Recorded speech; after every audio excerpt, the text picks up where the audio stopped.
panibagong araw, panibagong vlog mga boss. Ito ngayon ang alis ng anak ko.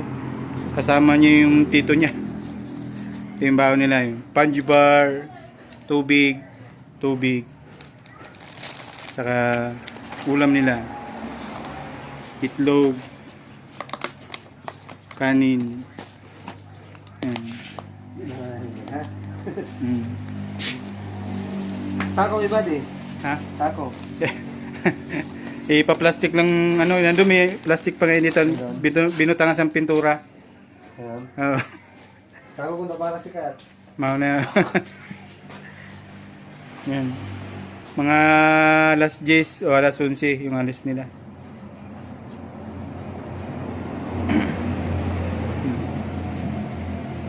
Ito, sabi ko sa kapatid ko, wag itatapon kasi sa bawat station ng bus, pwede naman mag-refill doon yung mga restaurant.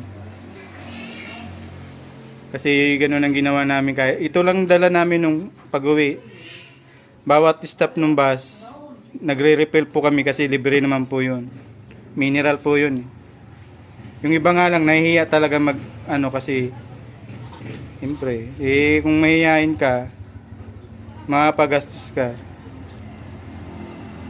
Yan. Mineral din po ang laman nito.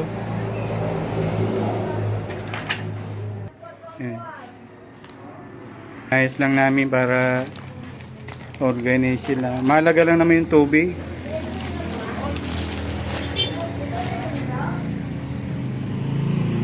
Tsaka to, bigay ito suman mga boss. Ano Joseph? Pag dumduman mo man yun ini, pag nakatrabaho ka, pag sabi ni tito mo, sana fish na readers. Okay na. Kay Kuya Otip, maraming salamat sa pagdagdag sa pamasahe. Ulit, thank you. Tapos ko na po yung paon nila. Piso man dito sa lamisa. Edagano man ninyo. Ayan, dami kasi nilang baon. Okay na to. Tapos yung update dun sa baboy, stable na, hindi na nagtatay. Solid na ulit yung ano, back to normal na. Ano? Salamat Kuya Joseph and Tito Jompre. Salamat. Pangalanan mo. Ay, naiyak. Kuya Pwede na. Joseph. Tsaka binigyan siya ng allowance ng tito niya. Ayun, salamat Jom. Ayun, baon na, okay na. Tayong dalawang leaders po, baonin pa nila po ito. Ayun. Ayun. Di wala, joke lang to mga boss.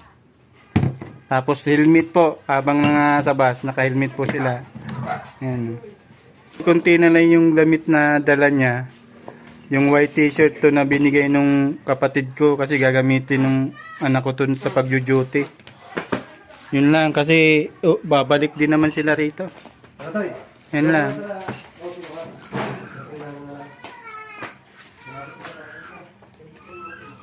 Babalik sila, tapusin na yung school doon. Ayan. Ayan, kunti lang. Si Kuya Joseph, panganin naming kapatid. Ayan. Dala-dalayan nila. Inaantay na ito. Yung kuya ko. Kuya mo? Ito yung dadaling kong tricycle. Ayos na to. Ito lalagyan na lang to ng ano, yung sa paa ko. Tugsungan. Pang 5. Ha? Siyam pala, siyam. Yung dala-dala nila sa uling tsaka saging. Yung ano ko di ko na pinadala para hindi mahirapan yung kapatid ko. Kasi hatid lang dun sa ano, sa pinagtatrabaho ng misis ko.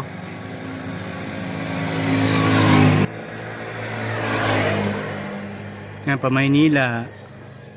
Dito naman sa kabila pa Samar.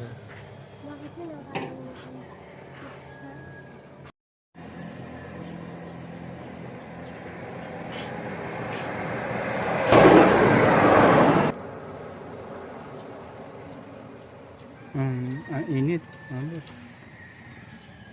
Magkakawalan tayo ng ako nila. Bali ako naman mga February 8 pa.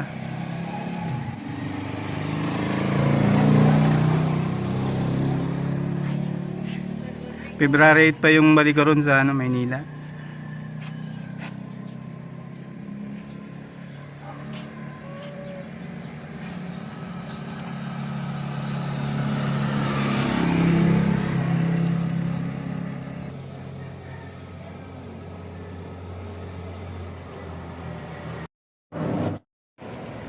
Boy, tulungan mo na siya, ano? Diyan na yung bus, yun.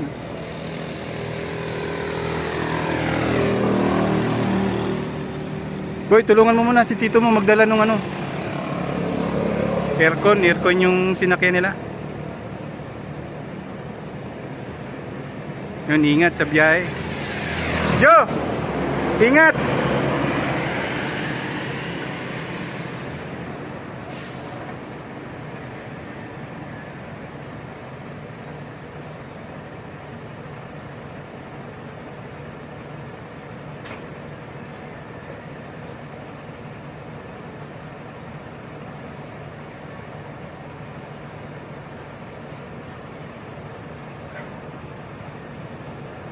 RB 323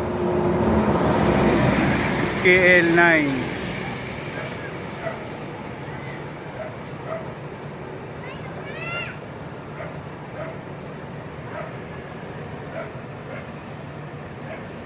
Yun, good morning mga boss. Bali, hindi ako nakapag-outro kagabi, kahapon. Kasi nalubat yung binibidyoan ko yung kuya ka tsaka yung anak ko na lubat yung cellphone. Bali, dumating sila ron ng madaling araw. Sa Alabang na sila bumaba. Tapos ihatid na lang yung anak ko, yung kapatid ko dun sa trabaho ng misis ko. Yun mga boss, ligtas naman yung biyahe. Yun ang importante dun, kahit na medyo matagal yung biyahe. Mahalaga ligtas yung ano nila. Yun, salamat sa Panginoon sa gabay. Yung update dun sa baboy pala, hindi na siya nagtatay.